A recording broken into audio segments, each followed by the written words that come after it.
Então, agora sim, minha gente, obrigado pelos presentes, obrigado que estão me ouvindo virtualmente. Essa manhã, então, se propõe a conversar a respeito do conflitos e saúde em mediação, não é? Eu faço uma advertência desde já, que foi feito quando nós oferecemos, felizmente, com bastante sucesso, esse curso no semestre passado. O Marcos está aqui, nosso colega, disse que viu, estava no YouTube, isso, estava na site da ESA, não é? Mas é lógico que ao vivo é melhor, não é? Porque a gente tem interação, mas basicamente é o mesmo curso, tá?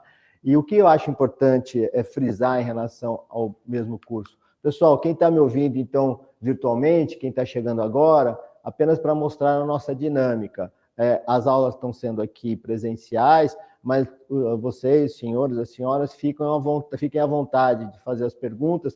Segundo o nosso técnico, as perguntas serão ouvidas aqui, tão logo alguém faça algum tipo de intervenção, não é? Então, fique à vontade em relação a isso, não é? De alguma coisa que ocorra conforme a exposição, porque aqui, basicamente, também colegas, não é? Estamos conversando, tá bom? Mas, como eu dizia, a proposta, talvez um pouco diferente de outros cursos que falem a respeito do conflito de saúde, é que hoje nós vamos tratar sobre esses vários aspectos e talvez não sejam totalmente exaustivos das relações que envolvem o conflito de saúde, não é?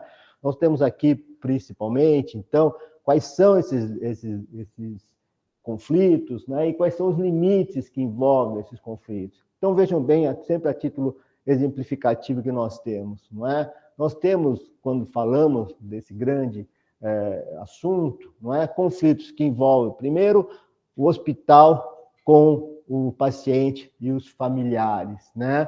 E aí, então, o meu colega Fernando e China, que virão amanhã e depois, eles trarão um conceito muito interessante, que de alguma forma já é bastante conhecido, principalmente na Inglaterra, que se chama do conforto do paciente, não é? Ou seja, algo que de alguma maneira enfatiza a perspectiva do paciente, não é? Ou como a experiência do paciente quando se trata, seja um hospital público, seja um hospital privado, e os eventuais conflitos que acontecem, né? Infelizmente, não é? Todos nós temos, seja por experiência própria, seja por experiência com familiares ou amigos, não é? Essa experiência de estar no hospital e de como as coisas acontecem em relação a uma vez lá dentro, não é?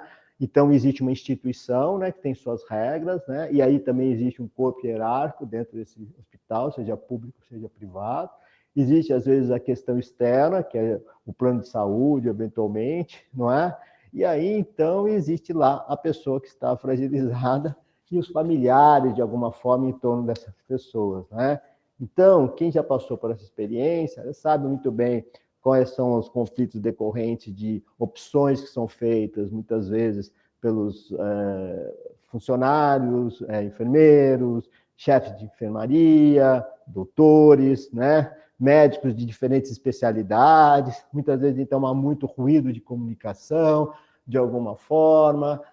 Então, quem é que não passou por algum tipo de desacordo ou, eventualmente, situação de saia justa, troca de plantão, muda o plantão, eventualmente, aquelas orientações que estavam sendo dadas não são repassadas. E tudo isso, de alguma forma, é um grande foco, um grande motivo de conflito, né? Então, essa é uma primeira perspectiva que nós podemos falar que envolve os conflitos de saúde, né? Uma outra abertura, uma outra questão trata do poder público, não é? Com o paciente. E aí, então, nós estamos falando também, principalmente, ao modelo brasileiro, não é? Que é um modelo de universalização da saúde e que, portanto, significa alguns desdobramentos. Então, nós sabemos, não é? Também, como advogados que somos e que, de alguma forma, que tratamos com esses assuntos, muitas vezes, esse aspecto prestacional que envolve os conflitos de saúde, né? Então, aqui eu me refiro, eventualmente, ao fornecimento de tratamentos, ao eventual exames que devem ser, de alguma forma, ministrados, remédios, e o fornecimento desses exames, desses remédios, pelos órgãos públicos, se eventualmente estou falando de um ente público a respeito, não é? Mas que também tem, de alguma forma, mesmo tipo de conflito, muitas vezes, no último que está aqui, que é a operadora de plano de saúde, que, por sua vez, por questões contratuais, não é? Também geram uma enorme fonte de conflitos também. É lógico que no dia a dia, assim, da prática da advocacia, esse operador de plano de saúde, não é, com o paciente, é o grande foco e a grande área de atuação de nós advogados, não é? Mas eu quero deixar claro desde já que a nossa proposta é um pouco mais ampla, tentando abranger todos esses aspectos institucionais, né? Que nós não vamos falar a respeito disso, mas vamos falar disso e outras coisas mais, né? Então, essa primeira nosso encontro dessa manhã é bastante conceitual, não é? Espero que tenham paciência em relação a isso, não é? Mas essa introdução para depois a discussão poder avançar, principalmente com a professora Shaina e o professor Fernando, não é? Que são bastante experientes, principalmente nos desenhos de conflitos internos dentro de hospitais, não é? Públicos e privados, e que poder, de alguma maneira, também destrinchar todos esses desdobramentos que isso acontece. Então, dizia eu, não é?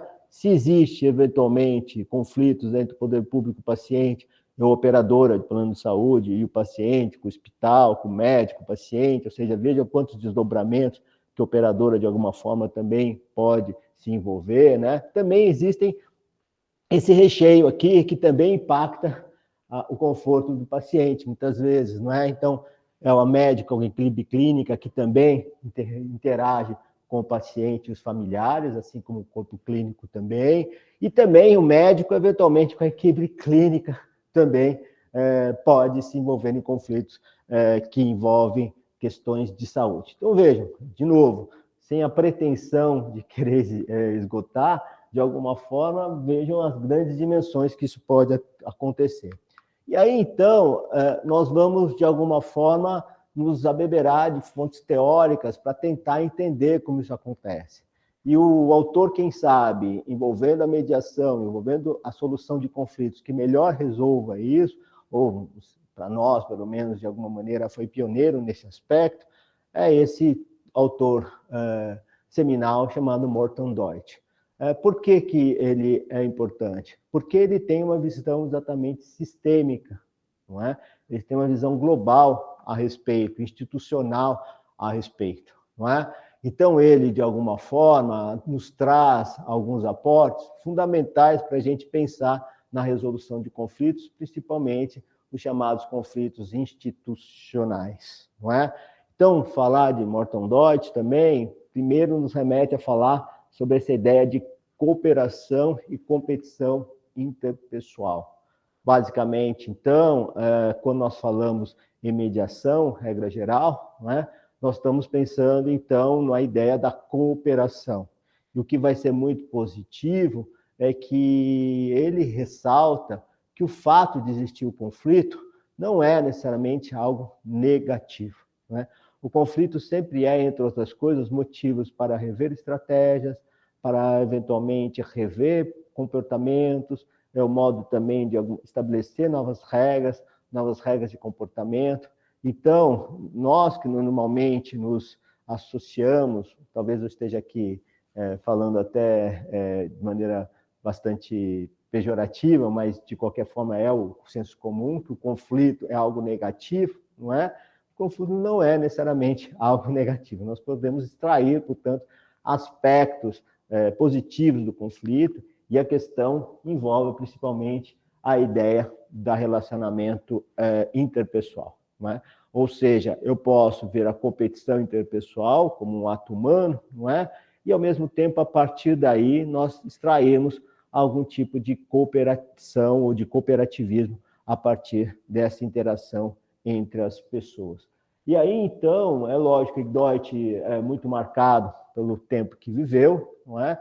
Então, ele viveu, assim, no seu auge, de alguma forma, intelectual, basicamente dos anos 50, pós-guerra, e os anos 60, nos Estados Unidos, em que nós sabemos que era a época de Guerra Fria, não é?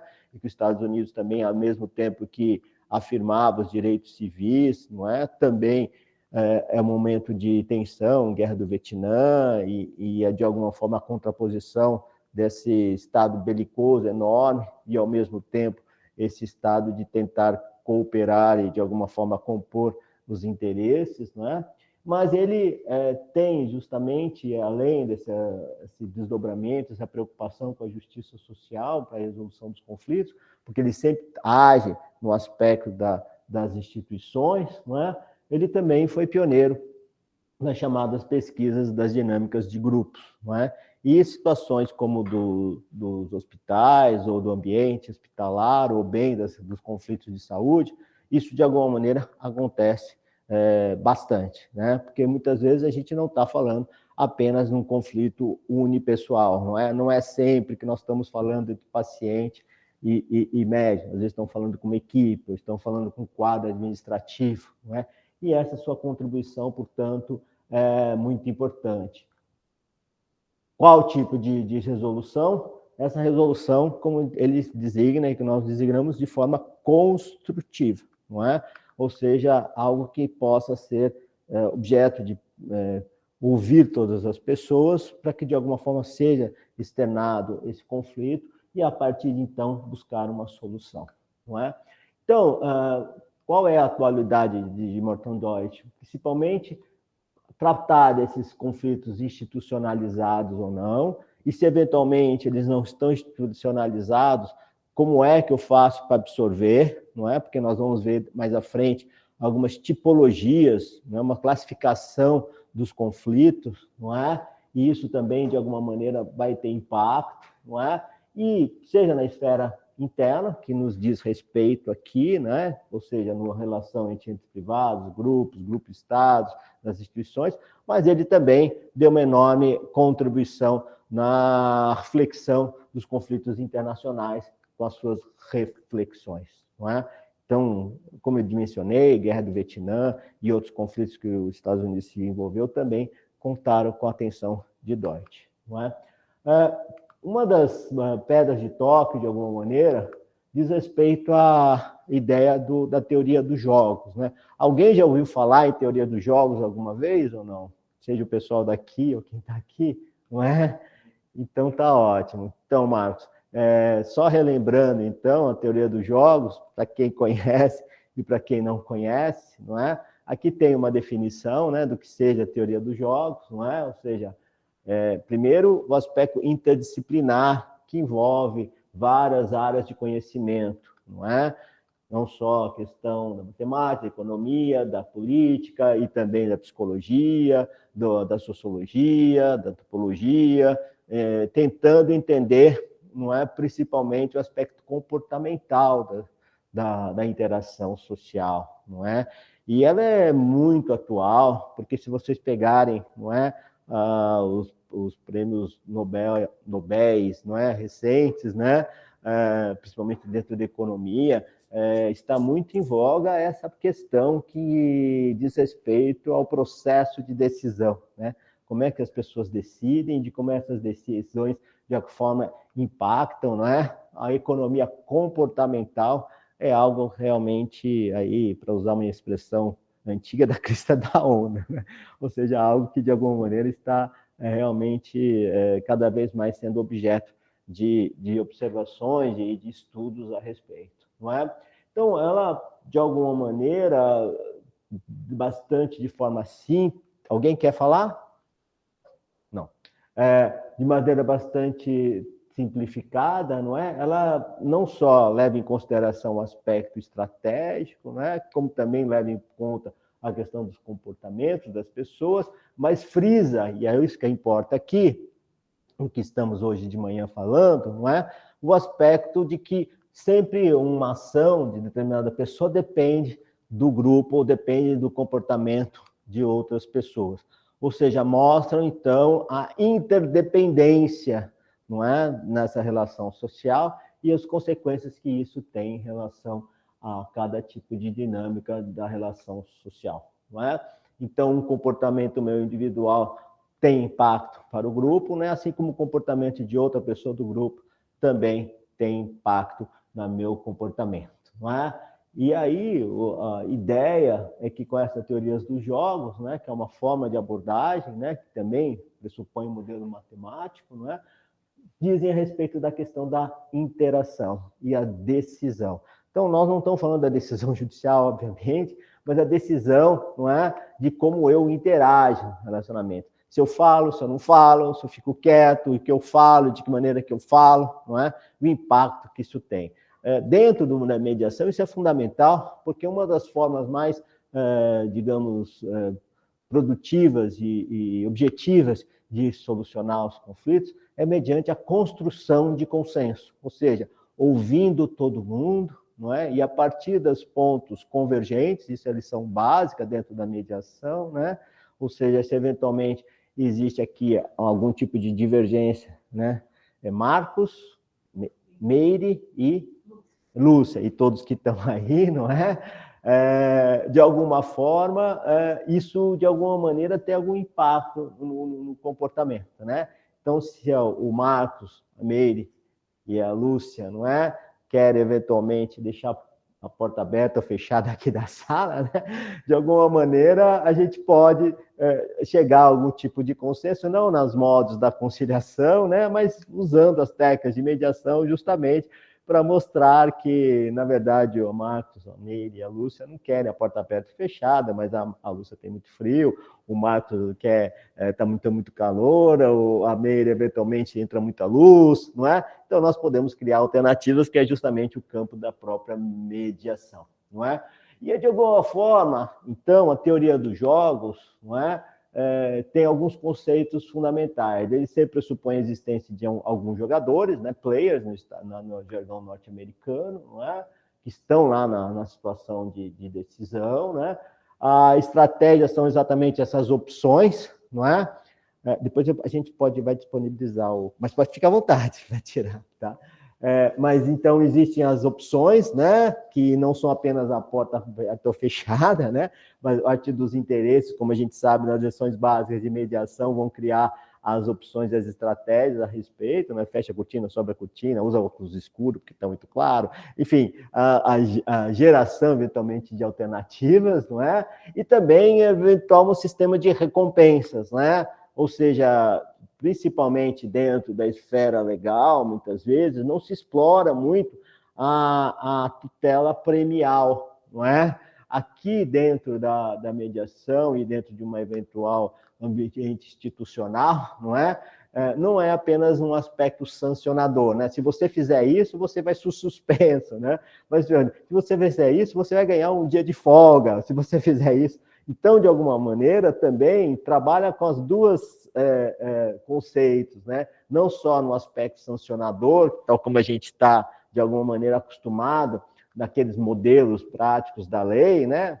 Se A fizer isso, consequência B, pena, né? Multa, né? E assim sucessivamente. Mas também o outro face dessa moeda, né?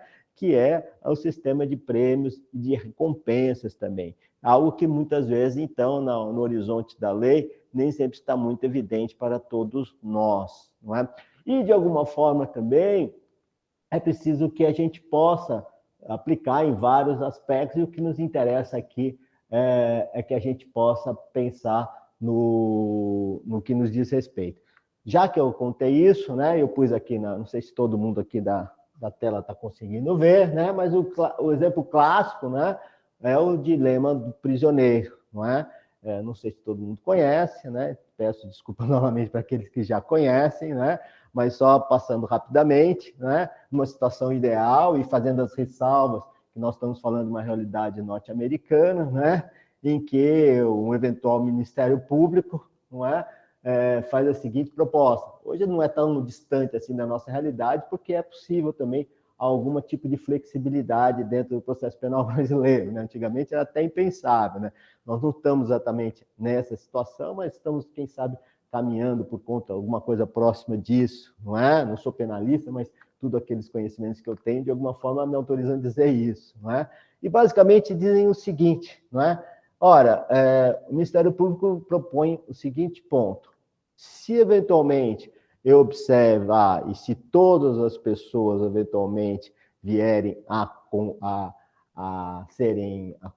confessarem, tanto o prisioneiro 1, prisioneiro 2, não é? Em entrevistas separadas, sem um saber o que é eventualmente que tiver, não é? Eles receberão, então, uma eventual pena de 6 anos cada um, não é? Mas se, por outro lado, se um eventualmente confessar a respeito e o outro não é?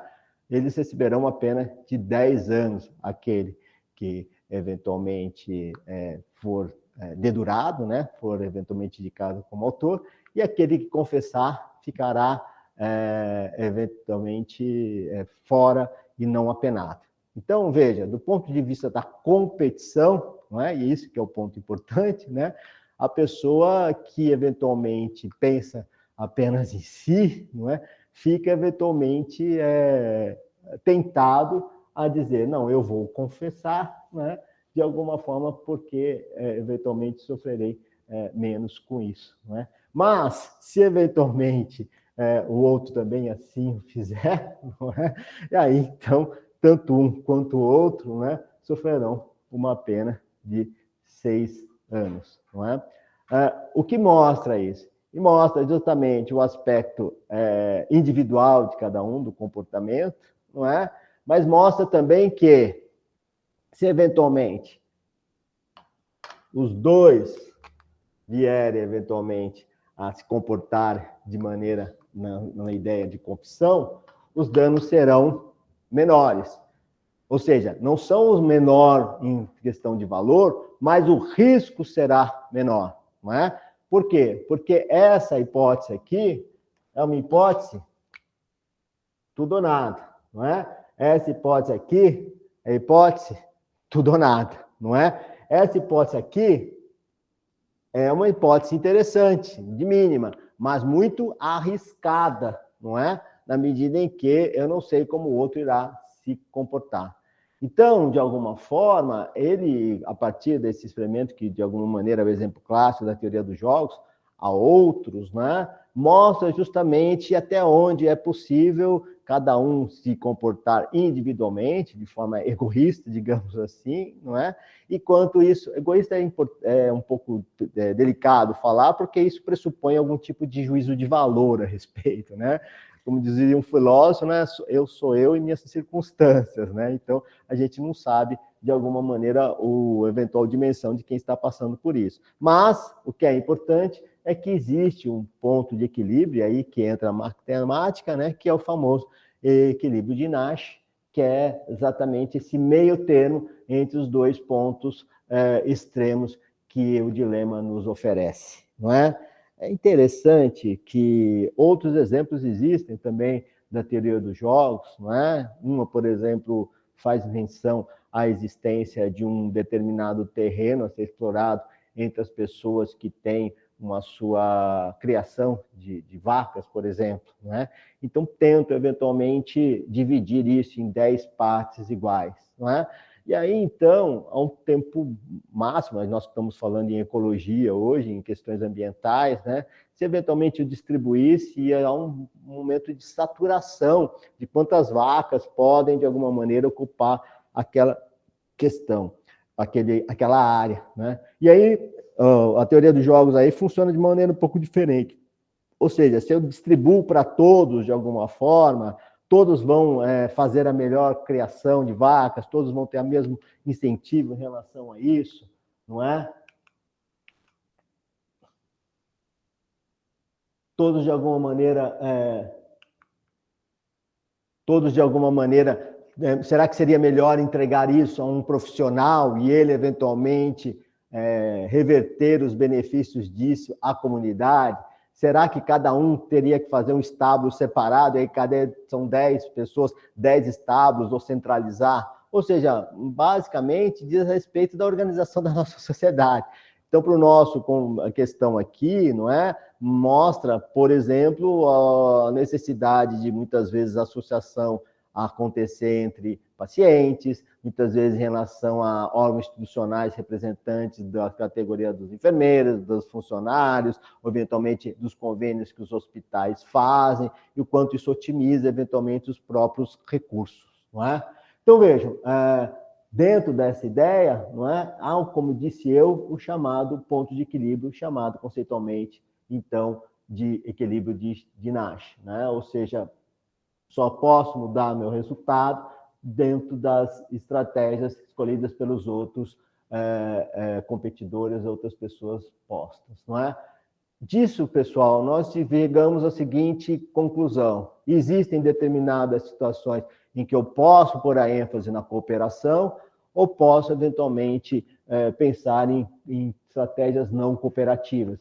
E, geralmente, as estratégias não cooperativas são destrutivas, não é? Ou, se não são destrutivas, elas são desiguais, assimétricas. E isso, de alguma maneira, não beneficia a ninguém, muitas vezes. Beneficia a pessoa individualmente, mas isso sai estragos outros, né, em relação, porque gera uma escalada de conflito cada vez mais. Esse conflito que aparentemente se resolveu aqui, de alguma forma, eclode lá, muitas vezes até com maior violência a respeito, não é?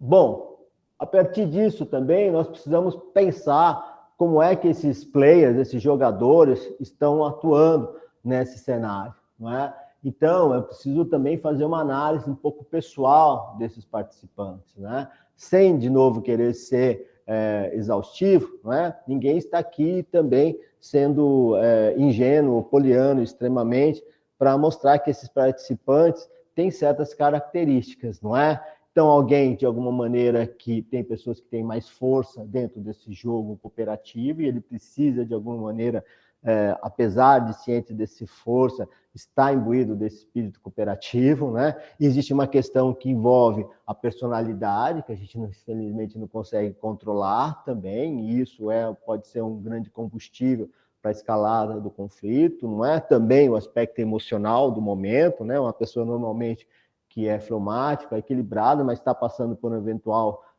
momento específico, e isso, de alguma maneira, se reflete no seu comportamento, não é? Também a questão da informação e o modo, eventualmente, de aprender o conflito, como ele se apresenta perante ele, né? Isso também tem um impacto em relação a isso.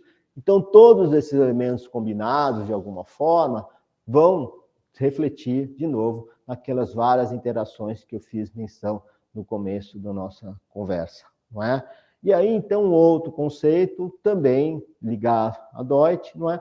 De uma forma de justiça. Ou seja, ou bem eu faço uma justiça distributiva, não é? Ou seja, tento alocar os vários produtos escassos, não é? Mediante essa alocação justa, equitativa, justamente por conta dessa ideia de cooperação, não é? Assim bosta, não é?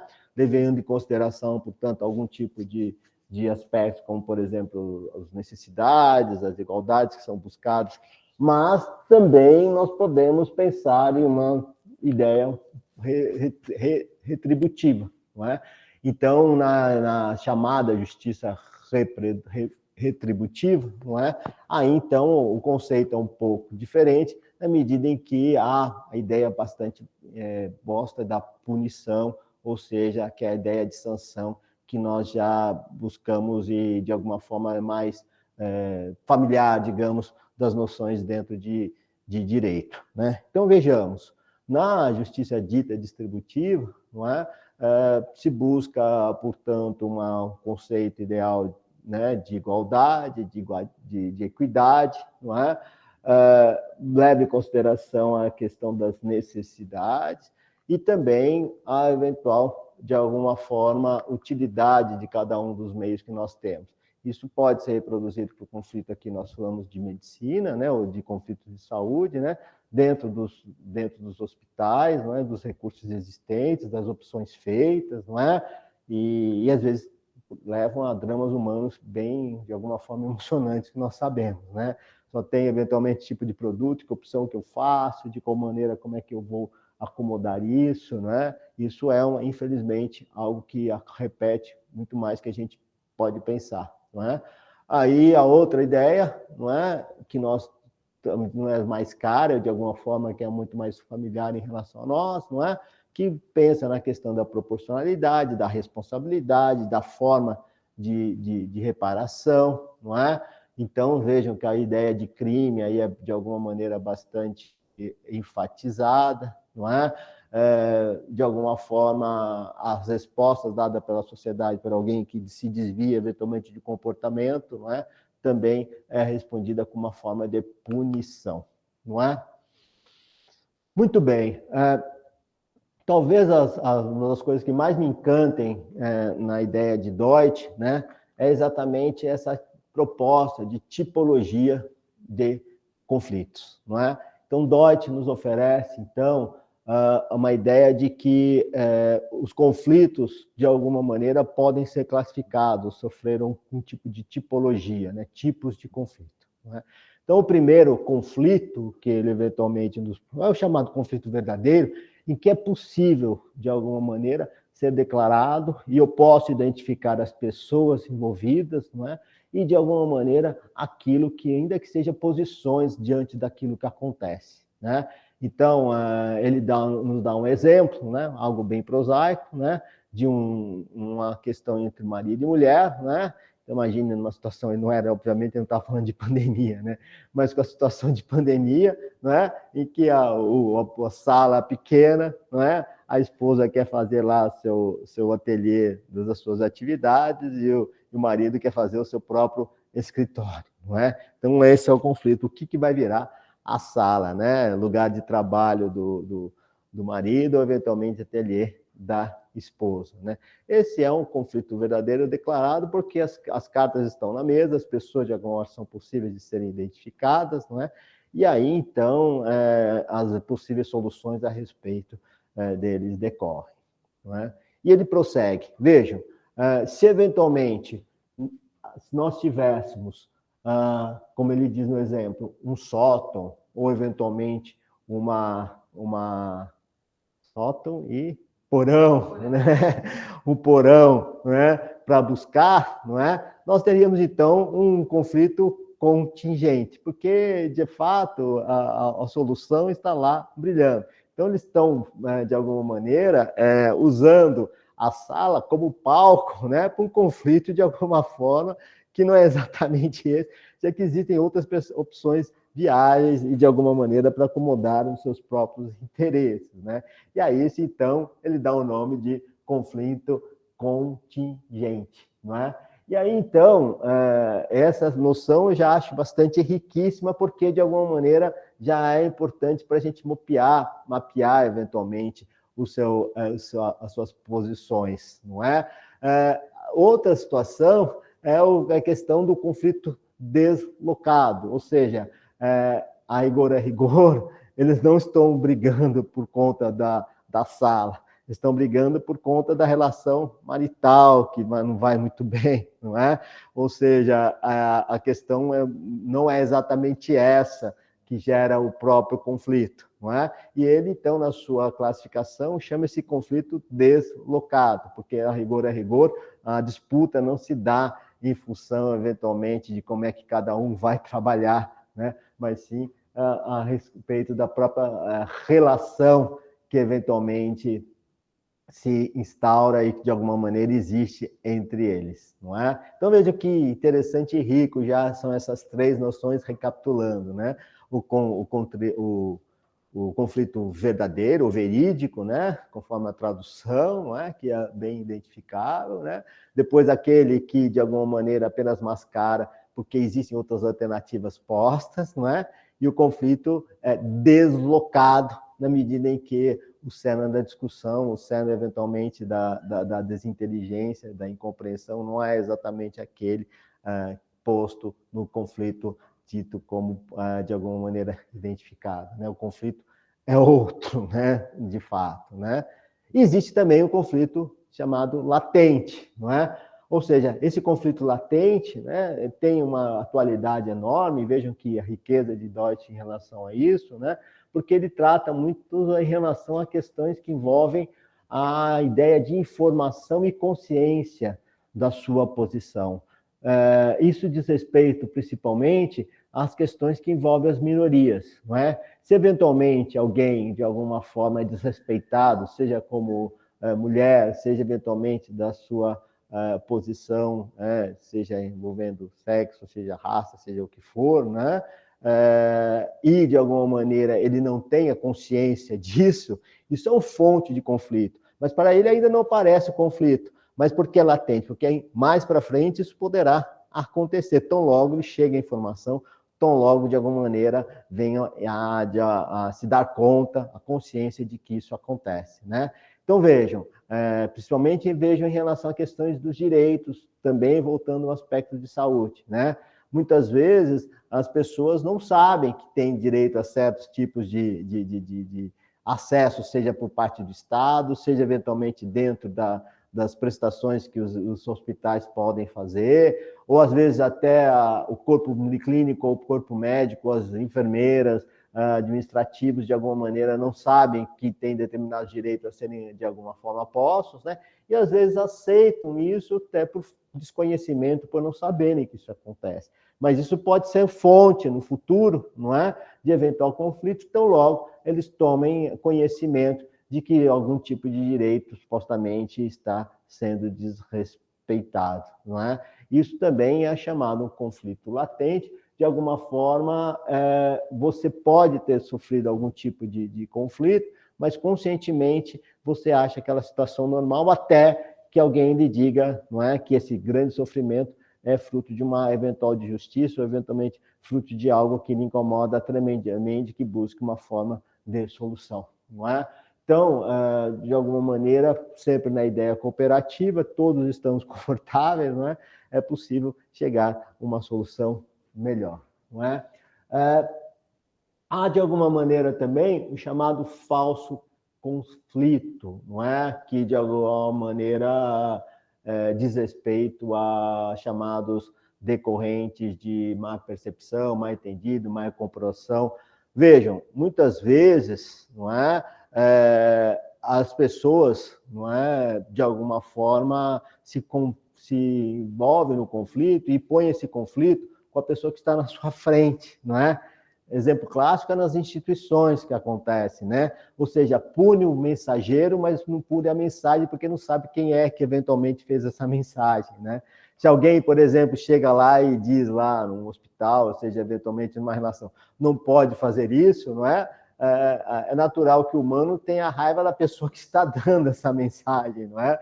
E que, de alguma forma, ela é apenas a transmissora, porque isso foi resolvido eventualmente por corpo médico, ou por uma direção, pela administração, não é? E isso gera também uma forma de insatisfação. E me lembrei do meu saudoso fundador do meu escritório, não é? O professor Zola Batista, né? Que ele dava um exemplo, não é, bastante interessante, que eu fiz essa associação quando eu estava lendo esse texto, né? Diz ele que Napoleão, em determinado momento, quando voltou para a ilha de Elba, lá depois das suas várias vitórias, não é? Ele determinou que todos os sinos das igrejas da ilha tocassem com sua chegada, não é? Não sei se vocês conhecem essa história ou não. E houve uma determinada abadia, né, que não tocou o sino, não é? E aí, então, Napoleão foi a ver com o abade, né, por que havia desrespeitado essa sua regra, não é? E o abade falou assim, Napoleão, eu não toquei o sino porque minha igreja não tem sino, tá certo?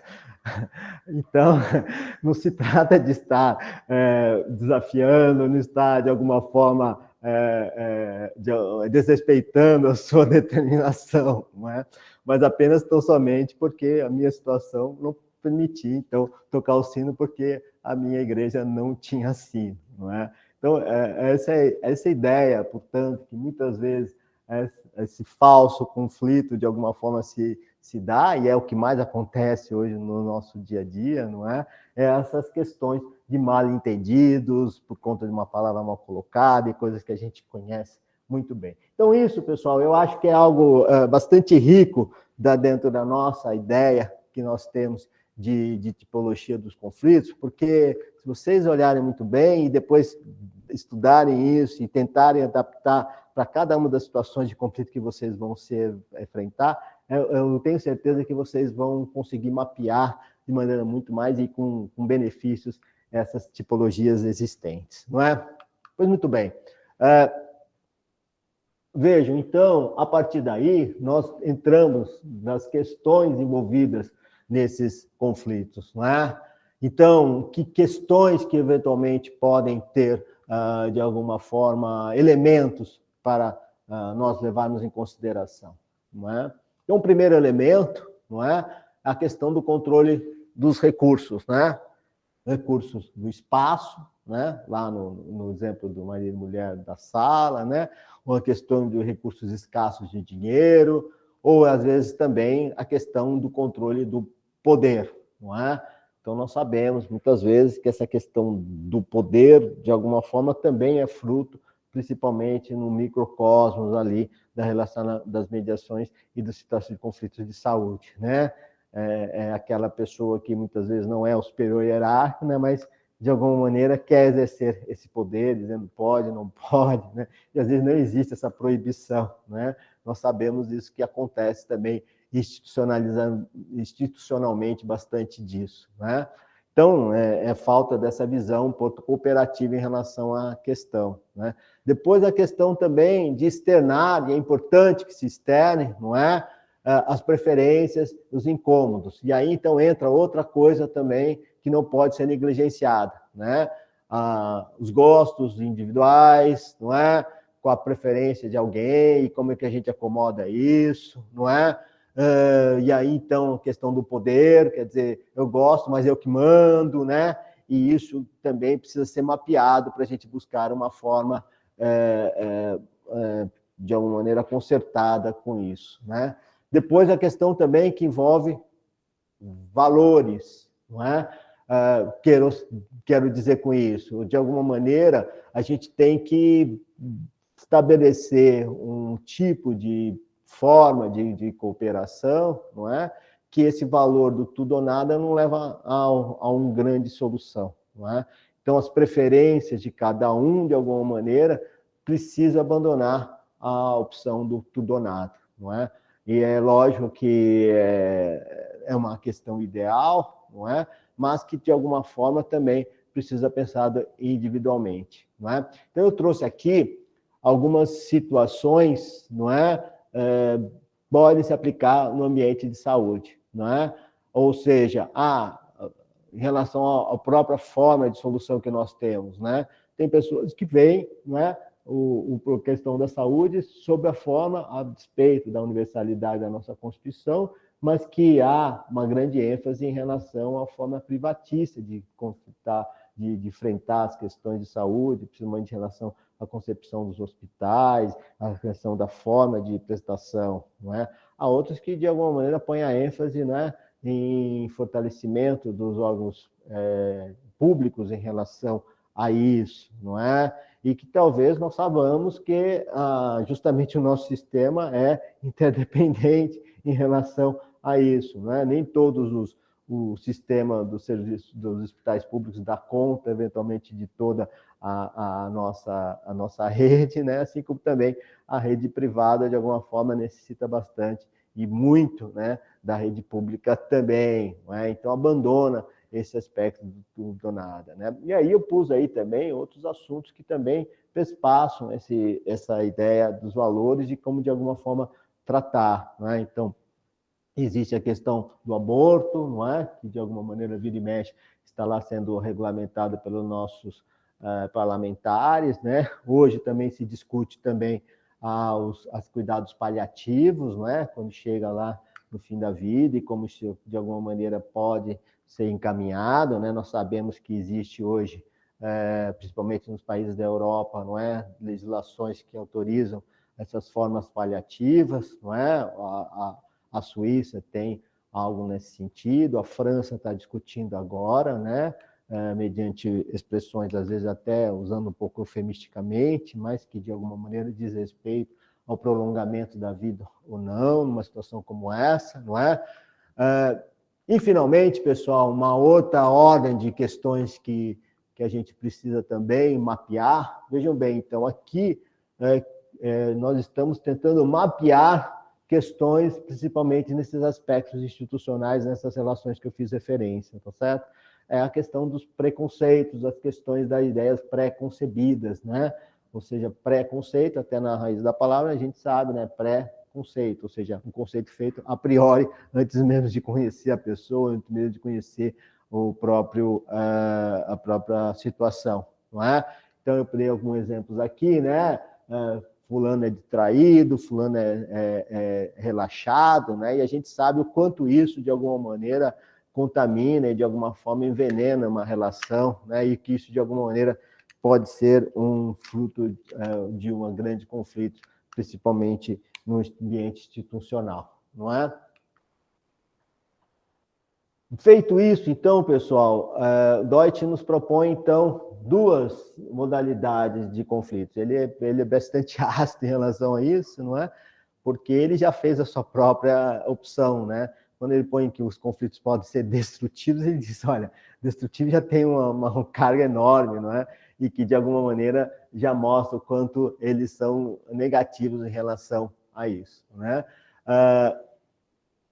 Será destrutivo ou construtivo com aquilo que ele eventual tirar como consequência, o que ele vier a construir no final, as consequências que decorrerão das opções, não é?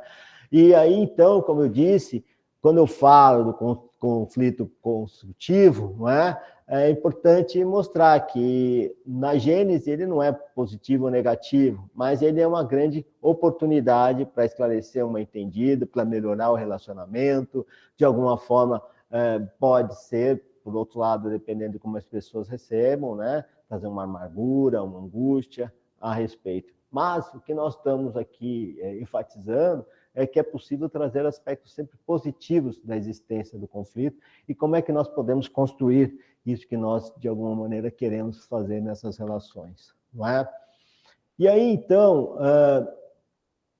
como é que a gente sai desse dilema, não é? Como é que, de alguma forma, nós possamos dar uma luz em relação a isso?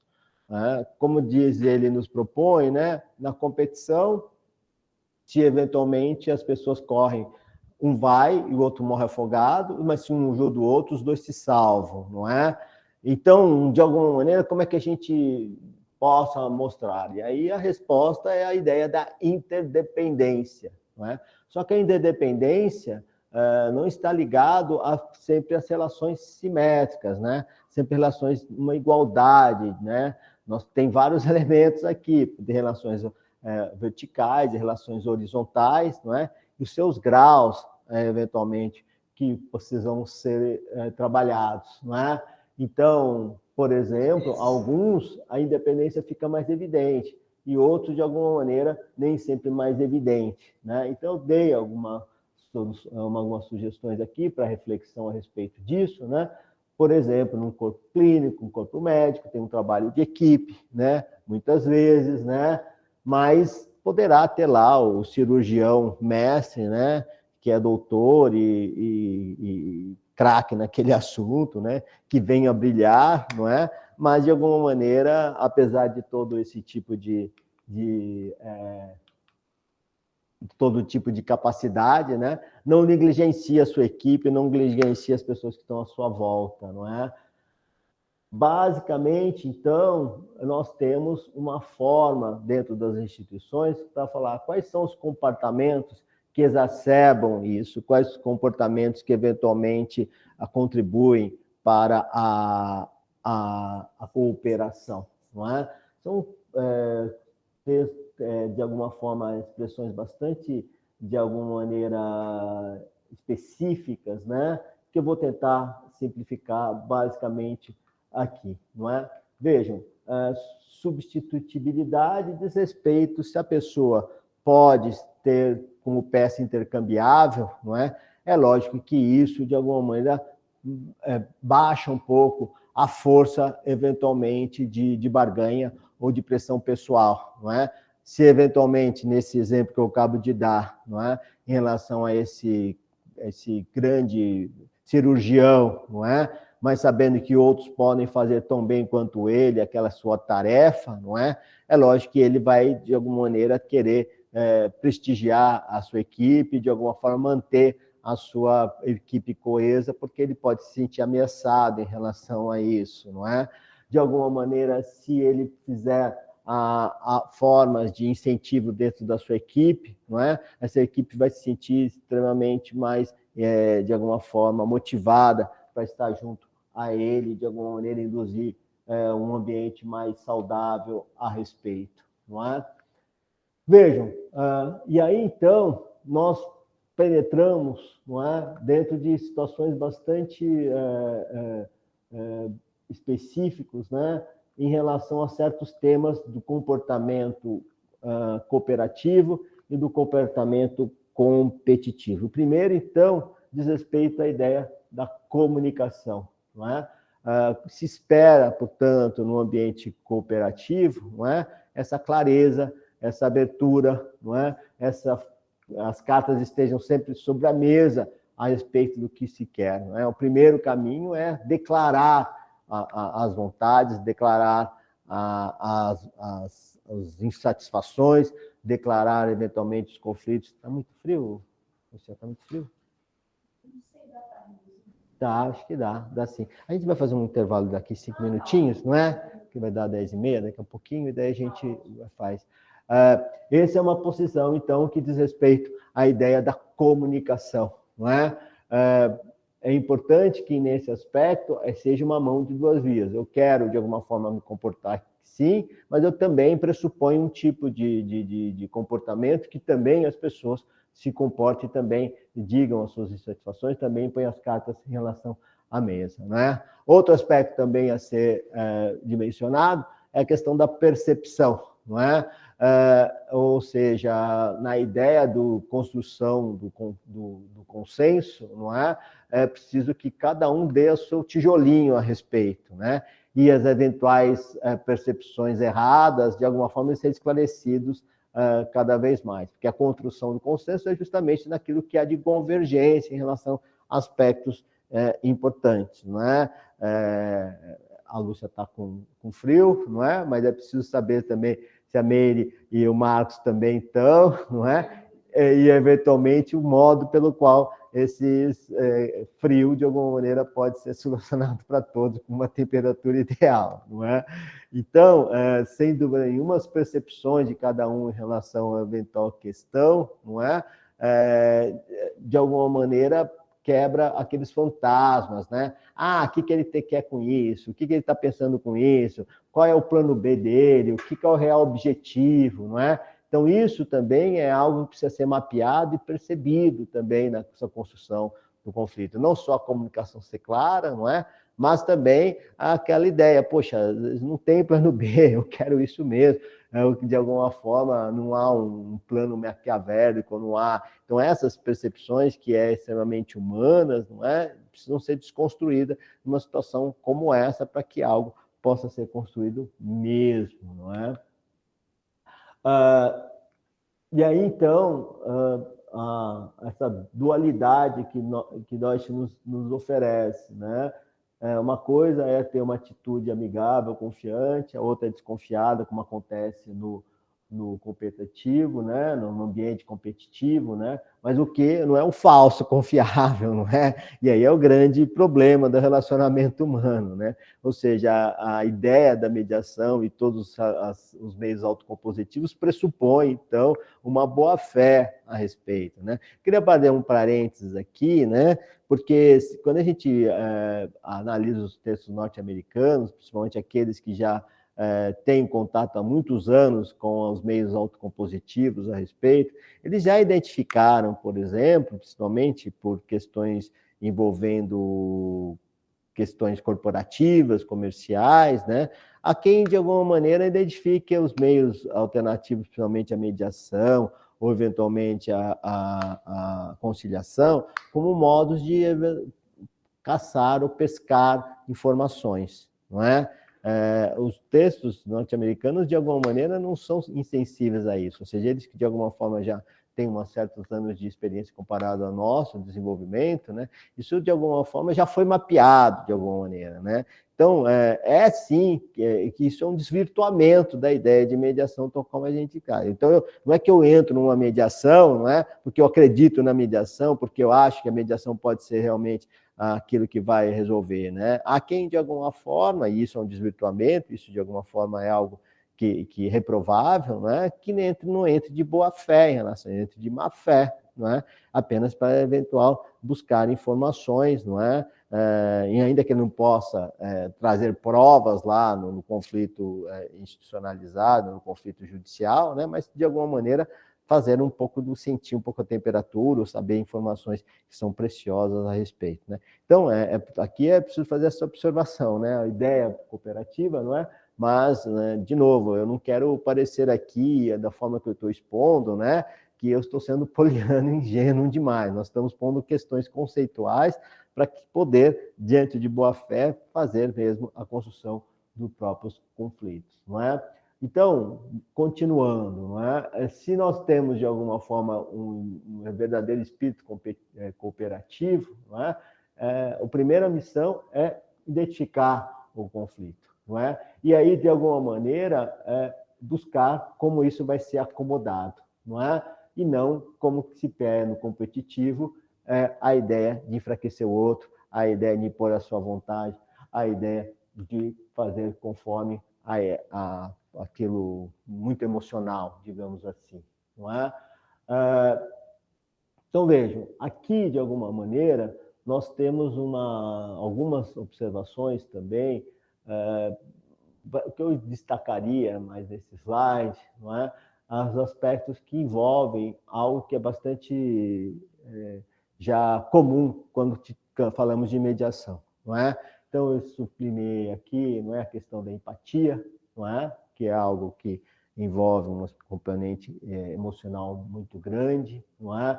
De alguma forma, a ideia da alteridade, né? Que também, em todas as noções envolvendo mediação, são destacados a respeito, né? Então, mais do que nunca aqui, só para lembrar, né? Tem um componente emocional muito grande, a empatia, não é? Se você conecta com a pessoa, não é?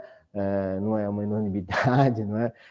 Se esforça para ser empático, mas de alguma maneira pode ser que eventualmente isso não aconteça, né? Estamos aqui com um universo de tantas pessoas, né? Pode ser que eu não esteja sendo empático com todos, não é? É natural, é da vida, não é? Também a capacidade, não é, de se poder saber as razões das pessoas, não é, dos contextos diferentes, como eu disse, eu e minhas circunstâncias, não é? E abandonar, né, essa outra expressão que é muito corrente dentro da cultura norte-americana, do loser, né, o perdedor, né?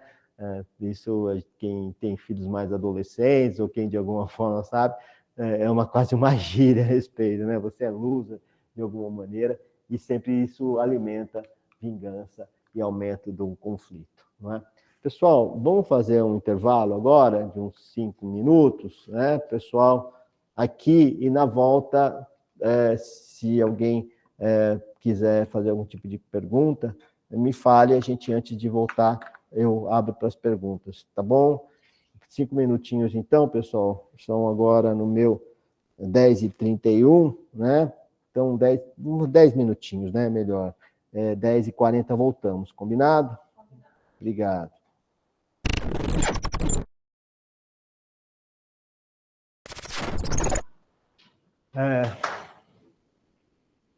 Então, pessoal, algumas reflexões de alguma forma, então, depois desses problemas técnicos aí, não é? Então, primeiro, essa ideia do conflito, que não é necessariamente algo negativo, e sim, de alguma maneira, é possível buscar um aspecto positivo dentro do conflito, né? Uma outra coisa é que o conflito sempre leva, em geral, algum tipo de sofrimento, né? E como essas emoções são recebidas, né? E como, de alguma maneira, o próprio grupo envolvido, não só individualmente, recebe, acolhe, eventualmente, essas insatisfações e essas decepções, não é? A ideia do conflito competitivo, não é? Faz sempre uma escalada de recursos, não é? Quer dizer, os desgastes são todos, são desgastes de material, desgaste de recursos, desgaste humano, não é? Ele sempre exige cada vez mais, não é? Ele não tem fim, é insaciável quando se pensa na questão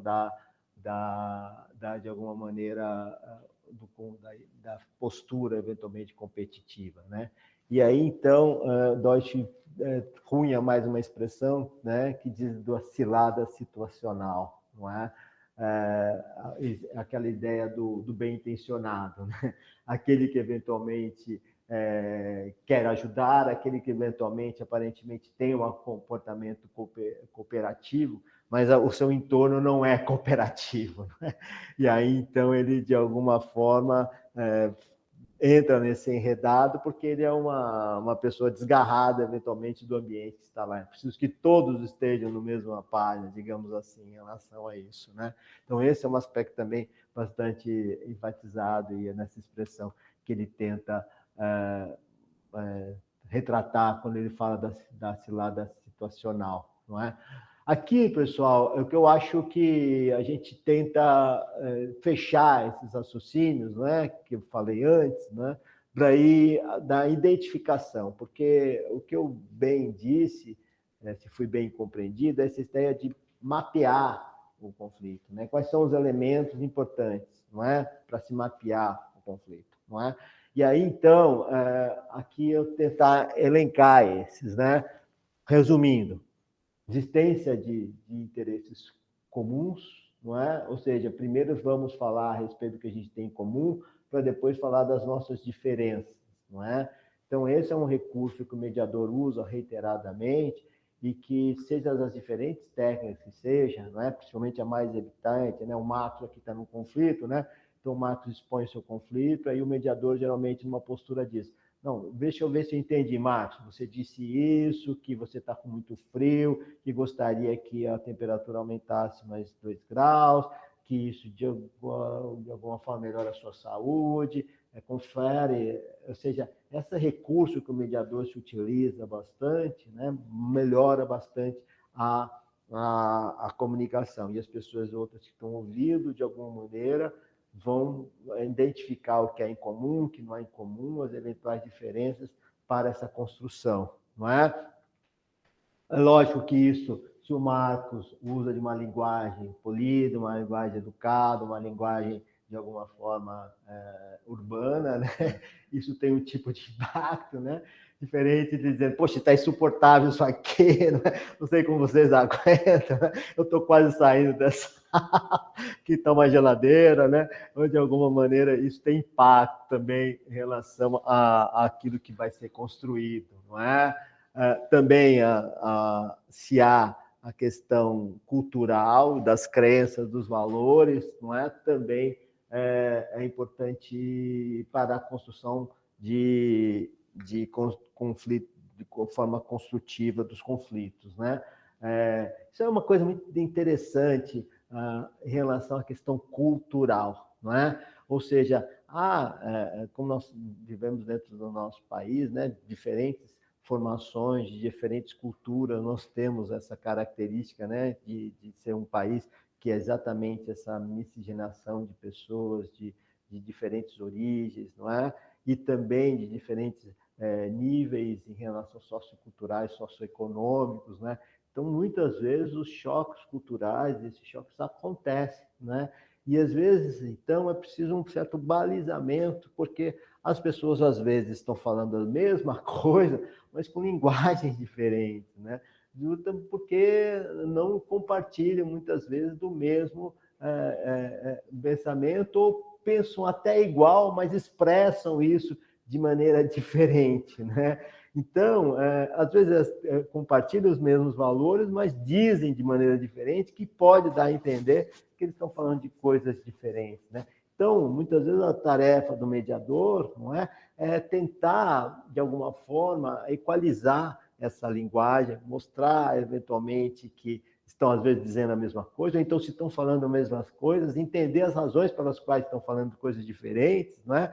Ou valores diferentes, diante da origem que tem, diante da história de vida de cada um, e tudo isso também não pode passar despercebido quando se fala de uma mediação, não é?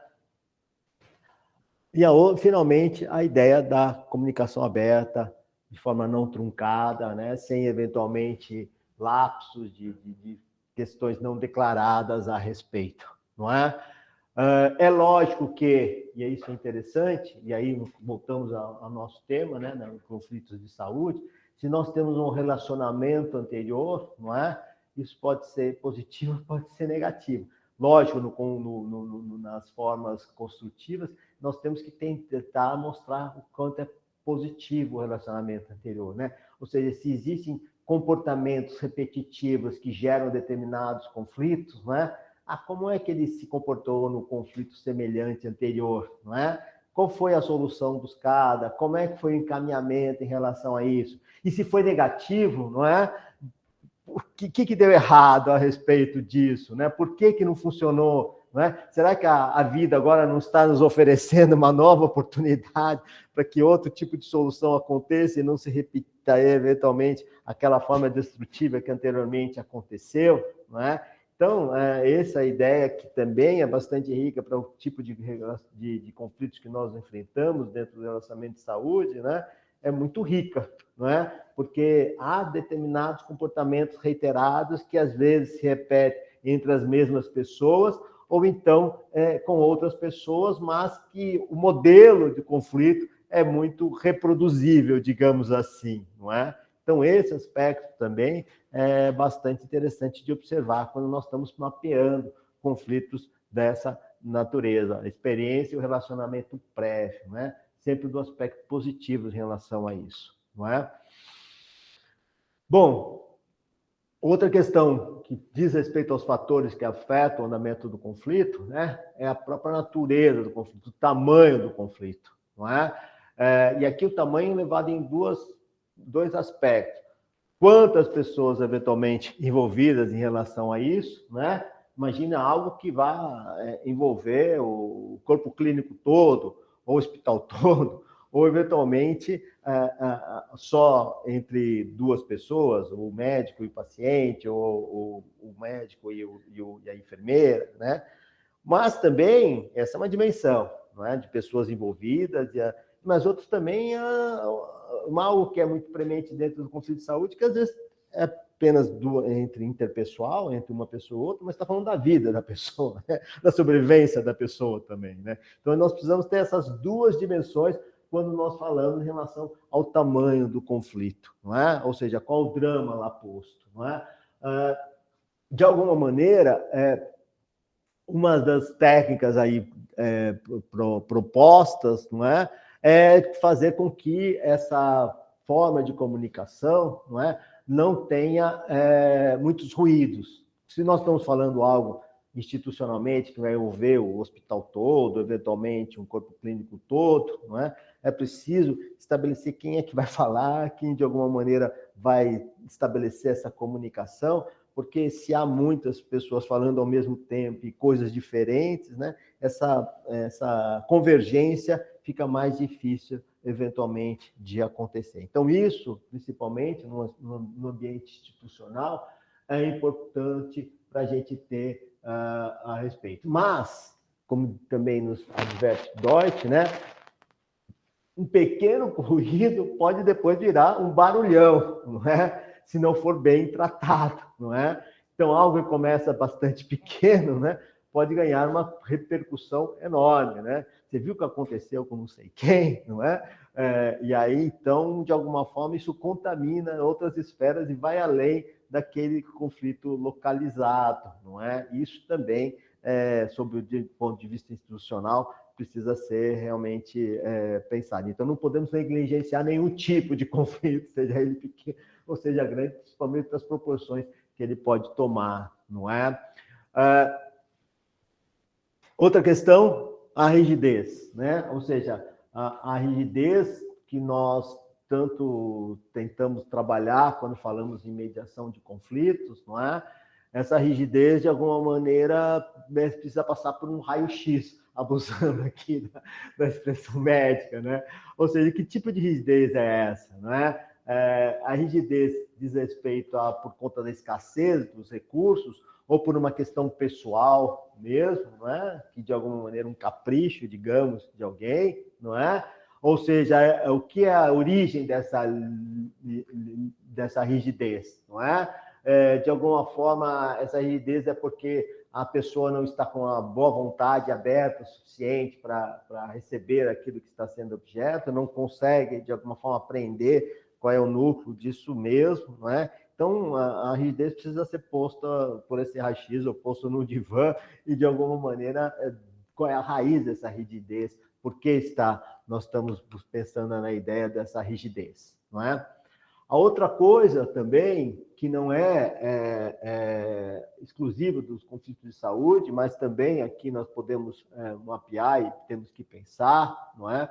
É a centralidade das questões. O que a gente chama de centralidade das questões, de alguma maneira, vejam que às vezes há vários conflitos concomitantes em relação a isso, não é? E aí não só eles podem ter soluções locais, né, específicos, né, ou se elas tiverem algum tipo de relação entre elas, né, ela pode ter um caminhamento global, de alguma forma, postos, né? O que eu preciso, mais do que nunca, é, de alguma forma, identificar quais são as questões fundamentais, né? Isso, de alguma maneira, vai dar um modo de método de trabalho, digamos assim, aquilo que virá, não é?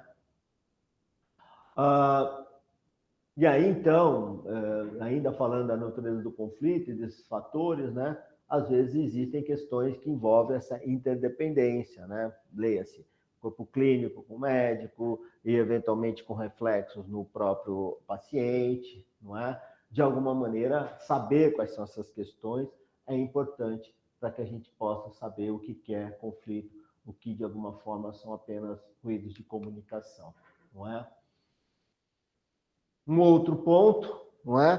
Também diz respeito às características das partes, né? Nós falamos a respeito de como é uma das imagens, como de alguma forma as pessoas reagem, não é?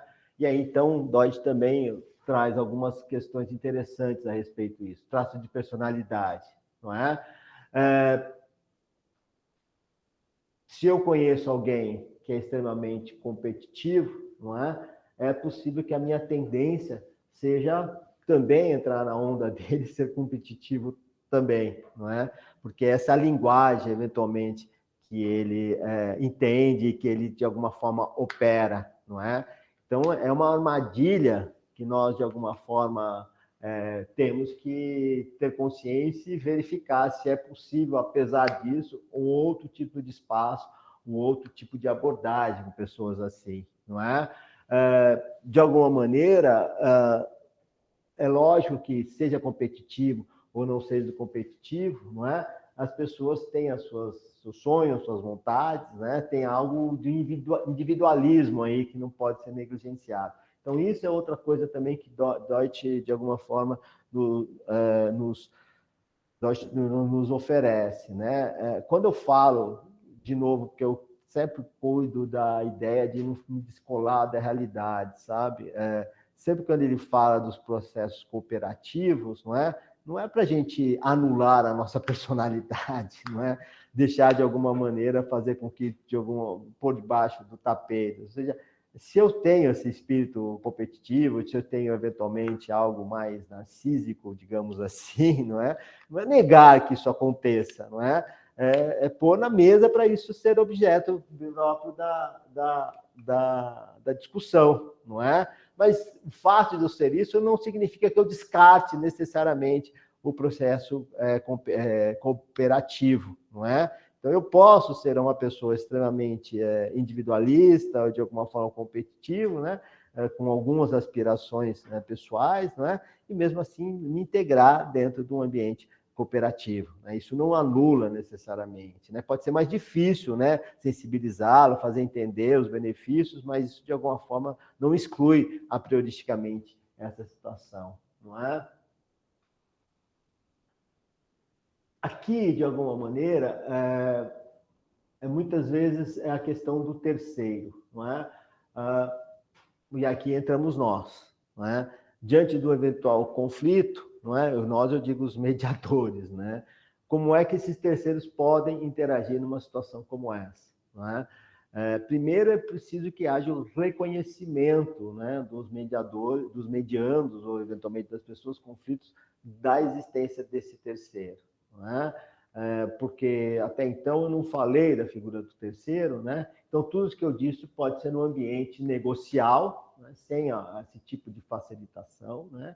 e como que esse terceiro, de alguma forma, pode influir positivamente em relação a isso. Estou fazendo toda essa lição de casa anterior que nós conversamos, tá certo?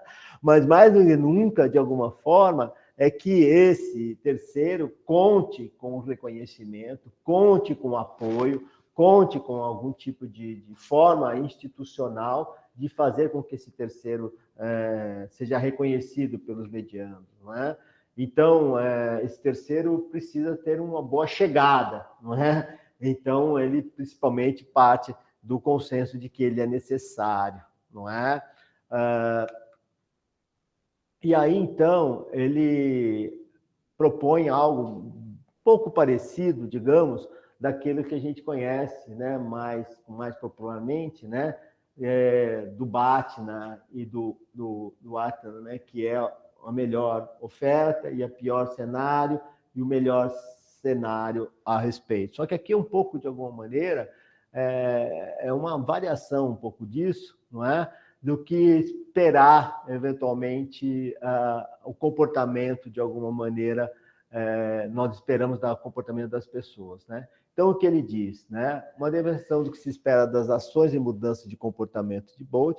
Se Bolt constatar que as consequências esperadas dele são específicas, limitadas, o fantasma desaparecerá. Ou seja, eventualmente, alguém que ele chama de Bolt, né, de alguma forma, toma uma atitude perante essas situações, não é? Tomando, de alguma maneira, algum tipo de forma, não é? Já mapeando os riscos que ele está correndo, não é? E aí, então, Bolt poderá, eventualmente, interagir com a Acme em relação a isso, não é? Quem tem pouco poder se comporta de alguma maneira, de uma forma. Quem tem bastante poder, de alguma forma, terá outro tipo de comportamento, não é? Então, como é que a gente equaliza isso, não é?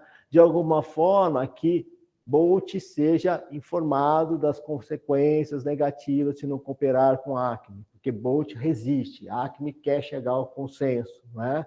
De alguma forma, Acme, de alguma maneira, está determinado a resolver esse conflito, mas Bolt tem resistências. Então, ele faz, conforme esses dois personagens, não é? Uma maneira, de alguma forma, tentar chegar a um consenso conforme as resistências de um e a postura competitiva de outro, não é? Bom, feito isso, pessoal, nós temos esse panorama, não é? Que mais do que nunca nos remete à ideia da escolha da mediação, não é? Aqui são alguns aportes mais ligados às missões de mediação própria, não é? E que eu, até pelo conta da ideia da hora, não é?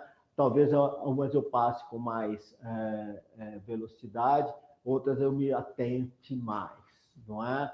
Então, esses aspectos que eu acho que são um pouco já conhecidos quando se fala no curso de mediação, eu vou, de alguma maneira, me dar a liberdade de fazer de forma mais rápida, né? Porque talvez canse todos os senhores e as senhoras, vocês, não é? O que faz com que se escolha a mediação, não é? O que são os elementos aí em jogo quando se pensa na mediação, não é?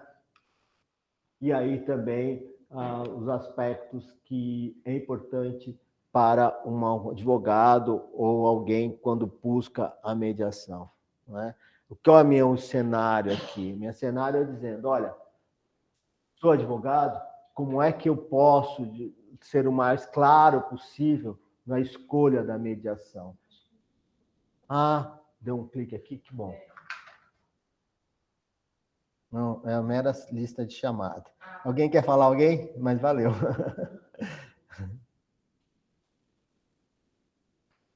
Não, não é? Então, a primeira tarefa, não é? Quando se fala, eventualmente, alguém como advogado vai explicar a mediação a um potencial cliente, para que se vai envolver numa mediação, é esclarecer exatamente que existem estilos diferentes de mediação, não é? Então, deixar muito claro que nós podemos estar diante de uma forma avaliativa, uma forma facilitativa, transformativa, ou então um mediador, que é cada vez mais comum ultimamente, de combinar, eventualmente, essas posturas conforme a situação fática, né? Cada vez mais, à medida em que essas distinções são feitas, avaliativas, facilitativas, transformativas de outras, circular narrativas, outras modalidades, né? Cada vez mais os mediadores estão dizendo, olha, eu não consigo me prender a certos rótulos, né? De alguma maneira, eu uso técnicas de uma ou de outra modalidade de mediação, né? Conforme as circunstâncias, conforme a questão do momento a respeito. Mas é importante eu, como advogado, quando vou me encontrar eventualmente com um potencial cliente ou com um cliente que vai se envolver numa relação dessa natureza, né? Deixar claro com quem vai interagir e qual o estilo desse mediador, ou seja, um pouco do perfil desse mediador, né? Isso é importante deixar muito claro também, não é? A outra questão, não é mostrar que a mediação não é uma bagunça, não é? As pessoas acham, eu vou lá mediar, tal, por quê? Porque muitas vezes elas têm aquela visão de que a mediação é aquele, tem um acordo, não tem, doutor, ponta da mesa, né? E a mediação nós sabemos, não é exatamente isso, ao contrário, não tem nada a ver com isso, né? Então, a mediação tem um procedimento, não é? Existem, de alguma forma, etapas a respeito, não é? Lógico, se chamar 10 pessoas aqui para falar das fases da mediação, ela vai mostrar 10 concepções diferentes. Então, aqui é apenas a minha forma de dividir, conforme pegando aqui e ali a respeito, não é? Então, o que eu chamo de primeira fase, né, é situar essa mediação, não é? Se essa mediação é totalmente fora do ambiente do Poder Judiciário, não é? Ou, eventualmente, ela é fruto pelo menos, da tentativa de ser algo dentro do Justiça Multiportas, já dentro do Judiciário, né? E nós sabemos que, na realidade, que nós temos aqui, né, principalmente no estado de São Paulo, né, às vezes ela começa no Poder Judiciário, né, mas existem as câmaras, né, os mediadores, né, que muitas vezes pode ser que ela ocorra no ambiente, né, mas mesmo assim ela é judicial porque foi determinado por ordem de alguém do Poder Judiciário que ela aconteça, né, foi encaminhada e nesse aspecto ela passa a ser conceitualmente também judicial sobre esse aspecto, não é? Então, esse é o primeiro ponto também para poder situar quem se envolve em relação a isso, né? Depois, a questão da preparação, não é? Que é fundamental para que a gente possa pensar numa mediação bem sucedida, pelo menos a gente treinar bastante alguns aspectos fundamentais, não é?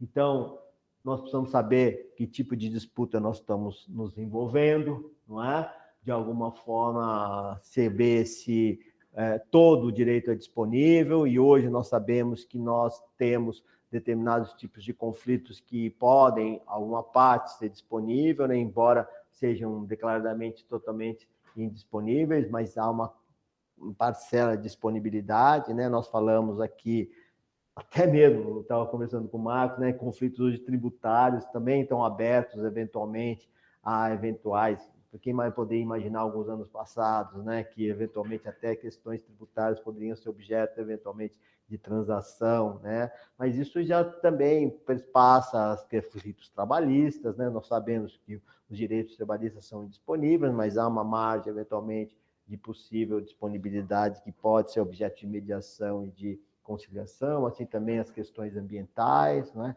E também, não é, em relação às questões que envolvem também disputas de saúde, também passam por essa, aparentemente o direito é indisponível, mas há algo, eventualmente, que pode ser objeto de mediação também, não é?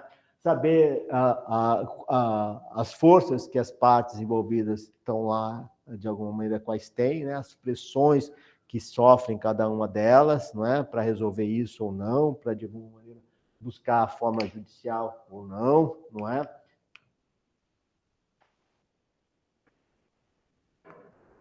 Saber, de alguma maneira, o montante econômico, né, a expressão econômica, que tem uma influência enorme também, que nós sabemos a respeito, não é?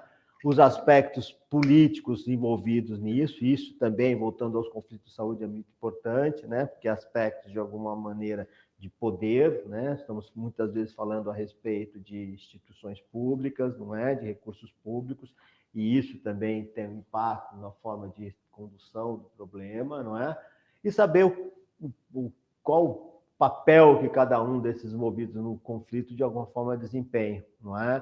Se eu estou falando lá com o diretor do hospital, se eu estou falando lá com um administrador, se eu estou falando lá com o diretor clínico, se eu estou falando lá com o chefe da enfermaria, se eu estou falando lá com o rapaz da contabilidade ou o CEO né, que paga as contas, né? Isso de alguma forma também tem importância, e até saber com quem eu vou sentar à mesa é importante para essa preparação, para esse mapeamento, não é?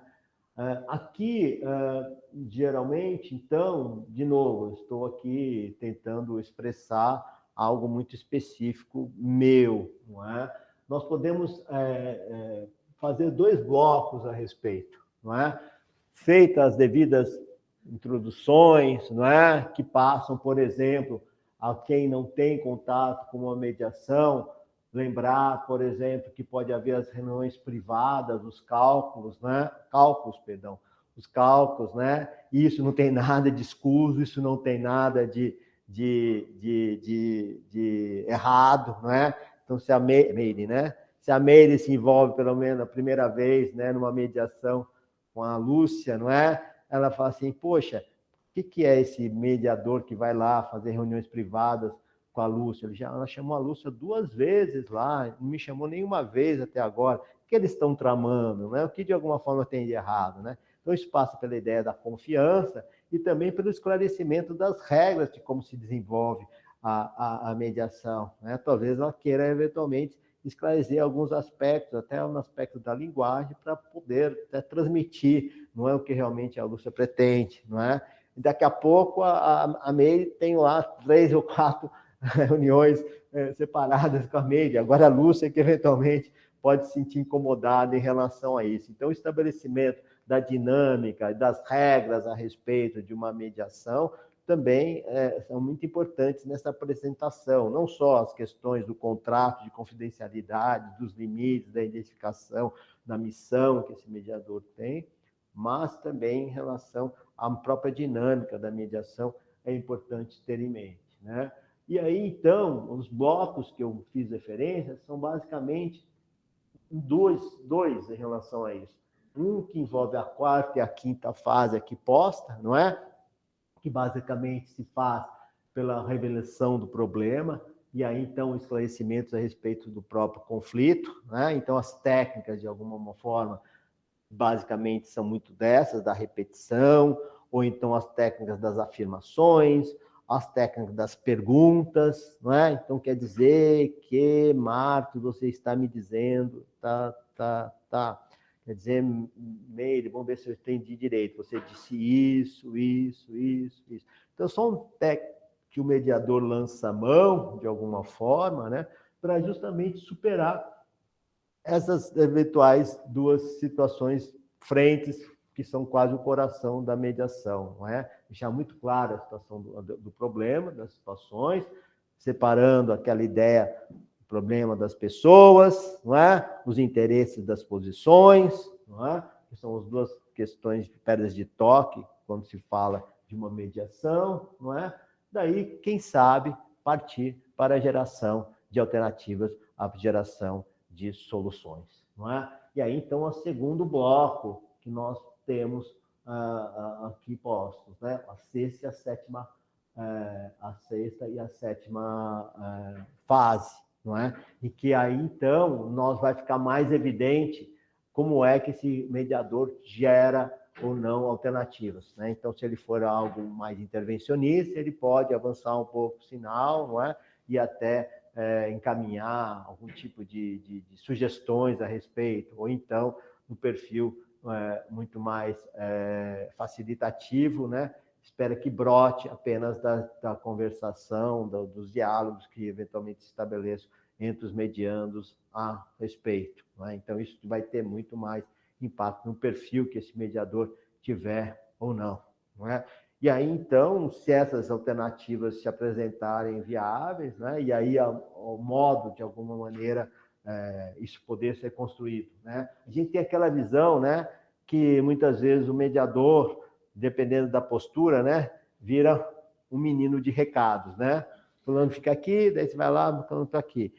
Isso é uma forma de atuação, né? Uma outra forma de atuação, não é? Por exemplo, vamos lá começar e é uma coisa mais agressiva, né? Mostrar as convergências, vamos fazer um texto, eventualmente, mostrando o que a gente tem em comum, não é? E a partir daí, mas tem uma questão aqui que a gente não pode, então vamos deixar de lado isso, não vamos escrever, vai dar de lado. Então, depois de passar tudo que eventualmente seja dentro da convergência, né? Tratar eventuais as divergências, e aí, então, mediante as técnicas da pergunta, ou eventualmente das afirmações, né? Talvez construção de questões que, de fato, cheguem ao consenso final, não é? Então, essas técnicas trazidas pelos próprios mediadores, né? Hoje, de alguma maneira, muito mais, digamos, efetivos e racional, e talvez mais expedita, né? De cada um pôr e já começar, muitas vezes, fazer o seu próprio texto, é uma abordagem bastante valorizada, né? Muitas vezes, né? Que de alguma forma ganha bastante velocidade, né? Mas nós sabemos que nem tudo são flores, e não significa que a mediação seja o sinônimo de eventual solução e uma alternativa que agrade a todos, não é? E aí, então, há um outro aspecto que não é chavão mesmo e que conversa com a que a gente viu lá com o Dot antes, né? Mesmo que, eventualmente, a mediação não chegue a bom termo, né? É importante ter feito essa caminhada, né? Você conhece, né, melhor o conflito, você conhece melhor a outra parte, né? Essa troca, de alguma forma, sem dúvida, sempre é bastante proveitosa, não é? E quando chega ao consenso também, por outro lado, né? É preciso também trazer algumas ferramentas que o mediador precisa lançar mão, não é? E talvez a ferramenta que fique mais piscando em uma situação como essa é a famosa teste de realidade, não é? Ou seja, diante do consenso que eventualmente as partes cheguem, né, elas fazem a pergunta: será que isso é viável?